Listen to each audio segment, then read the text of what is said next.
네, 이승원 강동예술, 아름다움과 예술의 뇌과학 세 번째 영상입니다. 이번 영상에서는 이제 아름다움과 예술의 뇌과학이라는 이야기를 하기에 있어서 어려운 부분들이 무엇인가에 대한 이야기를 하고 싶습니다. 이제 첫 번째가 결국 두 번째 영상에서 이야기한 것처럼 이 어려움의 많은 부분들이 이 아름다움, 예술, 그 다음에 이 인간이라는 동물이 사회적인 영향을 굉장히 많이 받는 것이라는 점에서 오는 것 같아요. 그래서 우리가 이거를 이 생물학적인 수준에서, 그러니까 사실 이게 근데 생물학적인 수준이라고 해서 선천적일 필요는 없는 거긴 하거든요. 그래서 이 책에서도 사실 그런 식의 수준에서 얘기를 하고 있다고 받아들이는데, 그러니까 어떤 이야기냐면은 우리의 뇌에 어떤 부분이 활성화됐다고 해서, 그러니까 그러니까 주관적인 아름다움을 느꼈을 때, 내가 아름다움을 느끼고 있어요라고 얘기했을 때 내측 안화 전두피질이 활성화된다고 해서 내측 안화 전두피질이 선천적으로 아름다움을 느끼는 부위다라고 이야기할 필요는 없는 거거든요. 이제 제가 아까 얘기한 것처럼 학습을 통해서 이제 뭐 그렇게 됐을 수도 있고, 그러니까 어떤 그런 내면한 데서 그런 회로가 생겼을 수도 있고, 그러니까 뇌의 어떤 부분이 보통 어떤 것을 담당한다고 알려져 있긴 하지만 그 부분이 훼손되면 이제 가소적으로 다른 부분이 그 역할을 담당하게 되는 경우도 보고가 되어 있고, 뭐 뇌 자체도 굉장히 가소적이고 가소성이 있고, 그래서 이제 인간이 굉장히 사회적인 사회 영향을 많이 받는, 후천적인 영향을 많이 받는 동물이기도 하기 때문에 결국 그게 문제가 되는 것이기도 하지만, 어쨌든 반대로 얘기하면은 우리가 이 뇌의 내측 안화 전두피질이 아름다움과 연관이 되어 있다라고 얘기할 때 그게 반드시 선천적으로 그런 것이다라고 꼭 받아들일 필요는 없다는 거죠. 근데 어쨌든 결국 이런 이야기를 어떤 진화적인 이야기로 연결을 하려거나 하면은 이제 결국 이제 어디까지가 네이처고 어디까지가 널천지에 대한 의문이 들 수밖에 없는 것 같고, 이야기를 함에 있어서. 그리고 이것이 굉장히 검증하기가 어려운 부분이기 때문에, 특히 아름다움이라는 것이 이제 정의가 잘 안 되어 있는, 그러니까 생물학적인 어떤 과학적인 정의가 어렵고, 예술이 또 과학적인 정의가 어렵기 때문에 더더욱 이런 문제들이 생기기 때문에, 어, 우리가 뇌를 들여다봐서 어떤 우리가 의식 수준에서, 그러니까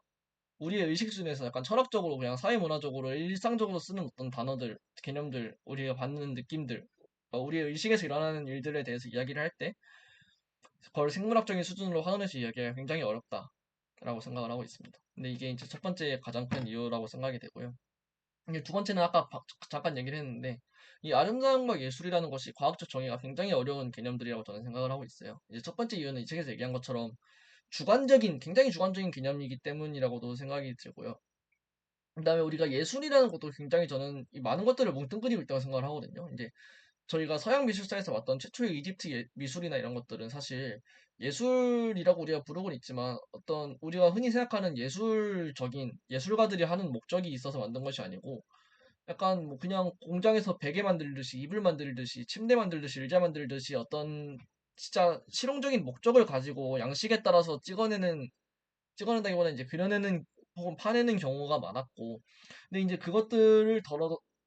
덜어서 우리가 이제 나중에 그 실용적인 목적과 장식적인 것들이 포함된 어떤 중간 단계의 것들, 그리고 순전히 이제 우리가 예술이라고 부르는 어떤, 그러니까 자신의 감정을 표현하고 다른 사람들의 공감을 이끌어내고, 혹은 이제 자신의 어떤 철학적인 세계관을 표현하기 위해서 만들어내는 그림, 음악, 소설 이런 것들을 통틀어서 예술이라고 부르고 있기 때문에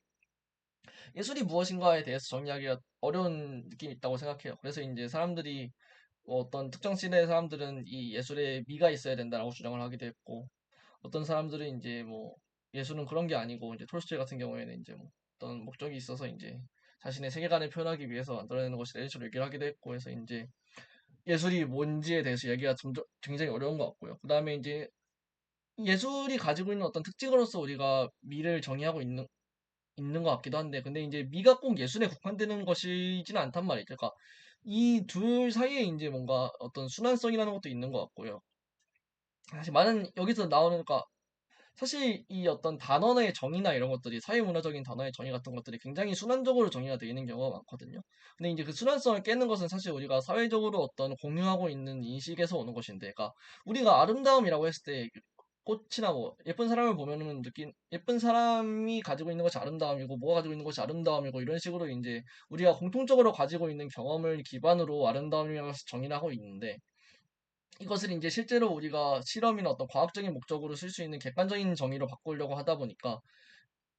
그러니까 제가 하고 싶은 말은, 이제 단어나 의미나 이런 것들이 많은 부분들이 사회적 합의로 이루어져 있는데, 우리가 이런 것들을 객관적으로 만들려고 하는 과정에서 늘 순환성이 나타나는 것 같아요. 이게 당장 국어 사전만 봐도 어떤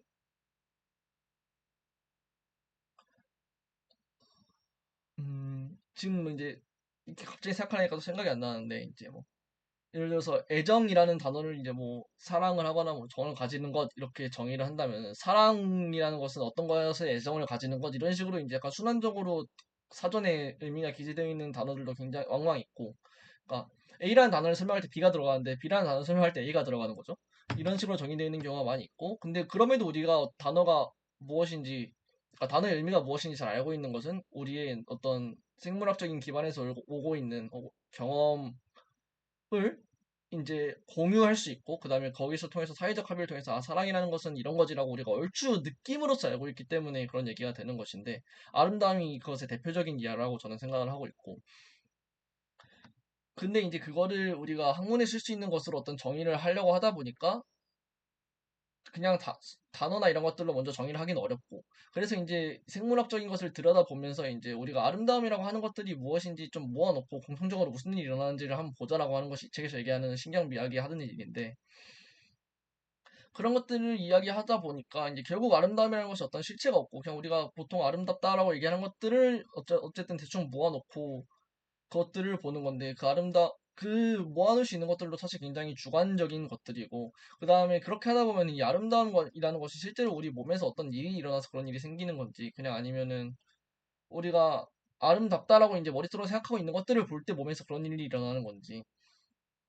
아니면 이제 그 중에 일부를 묶어서 대충 아름다움이라고 하고 있는 건지, 그러니까 이게 공통적인 생물학적인 특징이 있는 것들 중에 일부를 묶어서 아름다움이라고 하고 있는 건지, 혹은 이제 그것들에 더해서 약간 얘는 좀 다른 특징인데도 묶어서 아름다움이라고 부르는 것이 있는 건지, 이런 얘기들이 이제 굉장히 뭐랄까 애매모호해지는 부분들이 많다라고 저는 생각을 하고 있습니다. 그리고 이제 이게 두 번째 어려움이라고 생각을 하고요. 결국 과학적 정의가 어렵기 때문에 굉장히 주관적이고 사회적인 개념이기 때문에 정의가 어려운 것이 이제 우리가 과학적으로 이런 아름다움이나 예술에 대한 이야기들을 하기에 어렵게 만드는 부분들이라 생각하고 이게 사실 아름다움과 예술뿐만이 아니고 굉장히 많은 부분들에서 있는 이야기인 것 같아요. 지능도 이제 저는 약간 비슷한 케이스라고 생각하는데 지능이 왜 정의하기가 어렵고 왜 아직까지도 이제 지능이란 단어를 일상적으로 쓰고 있음에도 불구하고 지능이 무엇인지에 대한 논의가 이렇게 활발하게 이루어지고 있는지 생각해 보면은 이게 이제 분명히 뭔가 생물학적인 실체가 있는 것 같긴 한데 그게 우리가 사회적으로 쓰고 있는 어떤 합의와 괴리가 있기 때문에 혹은 이제 우리의 사회적 합의에 의한 정의가 이제 딱 잘라서 객관적인 것으로 바꾸기에는 어려움이 있기 때문에 라고 생각을 하고 있습니다. 이게 이제 두 번째 어려움이고요. 이제 거기서 이제 나오는 순환성이나 어떤 것들이 좀 어려운 분야를 생각하고 이제 세 번째로 제가 생각하는 이 분야의 어려움은 아직은 우리가 의식 수준의 이야기를 신경 물리주의적으로 이야기하기에는 뇌에 대해서 그리고 의식에 대해서 우리의 마음에 대해서 아는 게 너무 부족하다라고 생각을 하고 있습니다. 그러니까 저희 이게 사실 근데 약간 조금 나중에 얘기를 하기라고 하여튼 그런 어려움이 있기 때문에 우리가 실제로 이제 이 책에서도 나오듯이 쓰고 있는 방법이 이 책에서 나오는 대부분의 실험은 비침습적인 뇌 뭐라고 하더라? 하여튼 그런 실험 방법이 fMRI 같은 거에 국한되어 있는데 이런 것들은 제가 이제 첫 번째 영상이나 두 번째 영상이나 하여튼 앞전에 얘기했던 것처럼 굉장히 간접적인 수준의 이야기밖에 될 수가 없다. 우리가 근데 이건 사실 그런 것도 있어. 우리가 사실 이 부분이 아름다움을 느끼는데 중요한 건 것 같아라고 해서 이제 사람의 뇌를 거기를 잘라버리고 이렇게 다시 실험을 해볼 수는 없단 말이죠. 윤리적인 문제로. 그래서 이제 그 부분에 손상이 있는 사람들의 어떤 예를 들어서 그들의 이제 데이터를 바탕으로 또 이렇게 실험을 해보기도 하는데 이제 케이지처럼 케이지는 사실 여기 연관된 이야기는 여기랑은 조금 그러니까 아름다움과 예술과는 조금 결이 다른 케이스긴 했지만 아무튼 근데 이제 그런 케이스가 또 사실 표본이 좀 적고 그들 사이에 개인차도 있고 그다음에 그들이 딱 잘라서 이 뭔가 이 통제해서 잘라내고 다치게 한 것이 아니기 때문에 이게 손상의 범위나 정도나 이런 것도 다 다르기 때문에 뭔가 얘기하기 어려운 부분들이 있고 그래서 이제 결국 많은 신호들이 겉핥기 굉장히 간접적인 방식에 그칠 수밖에 없다라는 것이 이제 하나의 문제라고 생각을 하고요. 사실 이런 일이 일어날 수밖에 없는 게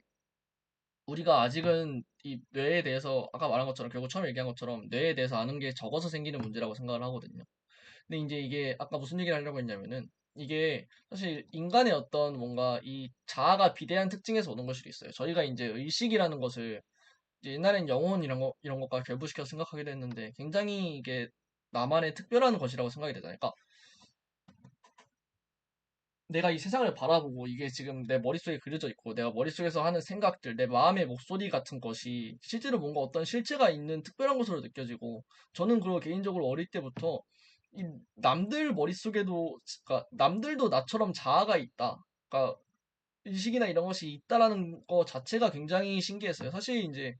약간 옛날 농담처럼 사람들이 많이 하는 말 중에서 나만 이제 살아있는 사람이고 나머지는 다 로봇일 수도 있, 로봇이라고 하기에는 뭔가 하여튼 뭔가 그냥 정해진 대로 움직이는 그런 걸 수도 있다라는 생각을 하게 되잖아요. 근데 이제 그게 더 나아가서 나까지도 이제 뭔가 그냥 단순히 프로그램 되어 있는 어떤 기계, 생물 기계다 뭐 이런 식으로 생각이 되기도 하고. 근데 어쨌든 이제 실제로 그런 어떤 실험 결과들이 나온다고 해도, 그러니까 인간은 자유의지가 없다 이런 실험 결과들이 나온다고 해도 내가 느끼는 바는 그렇지 않단 말이죠. 그래서 나는 굉장히 이 나의 의식, 그리고 나의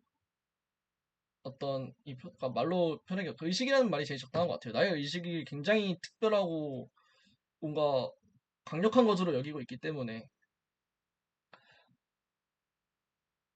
그런데 이제 우리가 이렇게까지 굉장히 중요하게 생각하고 있는 것을 우리가 알고 있는 과학적인 지식으로 하려고 하다 보니까 단순히 이제 뉴런이 어떻게 연결되어 있고 이 사이에서 어떤 일이 일어나고 이런 식으로 이야기가 되는 거예요. 근데 이제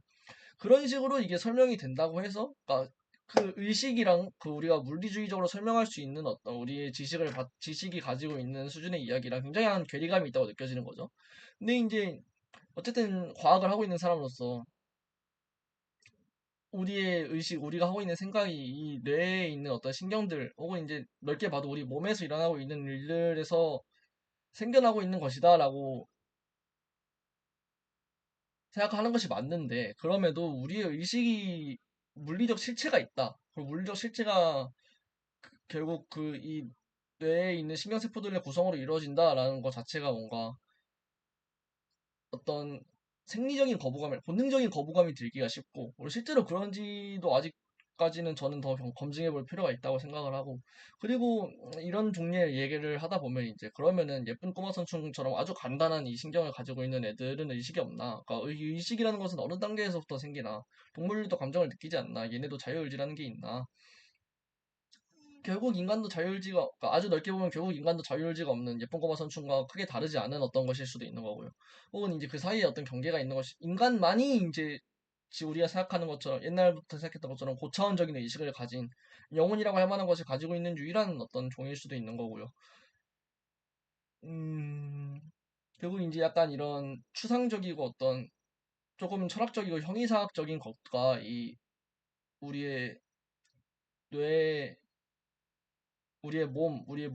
물리주의적인 어떤 기반과 연결을 짓기에는 아직은 더 논의가 필요하다. 그러니까 최소한 우리가 사실 이제 지식적인 면에서도 더 발전한 필요가 있다고 저는 알고 있는데, 사실 제가 이 분야에 뭔가 전문적인 지식이 있는 건 아니다 보니까 딱 잘라서 이야기하기는 어렵고, 최소한 이미 지식이 다 밝혀져 있다고 하더라도 약간의 논의는 더 필요하다. 우리가 생각하고 있는 의식이라는 것이 우리의 물리주의적인 기반에서 어떻게 구성이 되고 있는 건지, 실제로 구성이 되고 있다고 보는 건 맞는 건지, 철학적인 수준에서 그리고 과학적인 수준에서 논의를 더 할 필요가 있다라고 저는 생각을 하고 있습니다. 그렇기 때문에 이 아름다움, 예술, 미추, 경애, 비애 이런 것들은 우리의 의식 수준에서의 이야기고 신경미학에서 다루고 있는 신경과학적인 이야기들은 그것의 물리주의적인 기반, 그러니까 뉴런들이 어떻게 연결되어 있고 뇌의 어떤 부위에서 어떤 일들이 일어나고 이런 수준의 이야기이기 때문에 그 사이의 괴리가 아직 해결이 되지 않은 지금 이런 신경미학적인 이야기를 하려다 보면은 결국 이제 겉핥기식으로 뭔가 정확하게 딱 이건 이렇게 되는 거야 라고 얘기할 수가 없고, 혹은 이제 이 부분이 이 부분을 담당하고 있고 어떤 일은 그러니까 우리 의식에서 어떤 일은 뇌에서 어떤 일이 일어나면서 정확하게 생기는 거고, 이런 이야기를 하기가 조금 어려운 부분이 있다. 직접적으로 하기 어려운 부분들이 있다라고 저는 생각을 하고 있습니다. 어쨌든 이렇게 크게 세 가지 정도의 어려움을 얘기해봤는데 결국 얘네가 이제 서로서로 연관이 있는 이야기들이라고 저는 생각을 하고 있기는 하지만, 어쨌든 이 세 가지가 첫 번째로는 이 아름다움과 예술이라는 것의 정의가 과학적으로 정의하기가 아, 이게 첫 번째가 아니었던 것 같은데. 하여튼 과학적으로 정의하기가 굉장히 어렵다라는 부분이 있고, 이제 두 번째 어려움은 이제 이것이 어쨌든 사회적 합의에 의해서 이루어져 있기 때문에 정의가 어렵다고 얘기했는데, 정의도 어렵지만 그것에 대한 어떤 실험을 하거나, 그러니까 결국 이게 선천 후천 논쟁 쪽과 비슷하게 넘어가서 어떤 과학적인 실험의 타당성을 이야기하기가 어려워지는 부분들이 있다라는 것이 이제 두 번째 어려움이었고, 세 번째로 마지막 어려움은 이제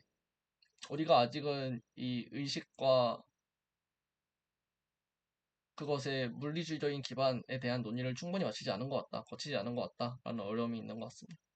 어쨌든 이렇게까지 해서 이제 세 번째로 아름다움과 예술의 내과학에 대해서 이야기하는 것이 왜 어려운가, 왜 제가 개인적으로 그것들이 약간의 시기상조가 아닌가라고 생각을 하는지에 대한 이야기를 해보았습니다. 이렇게까지 해서 이제 아름다움과 예술의 내과학 모든 영상을 마치도록 하겠고요. 이번 주도 영상 봐주셔서 감사합니다.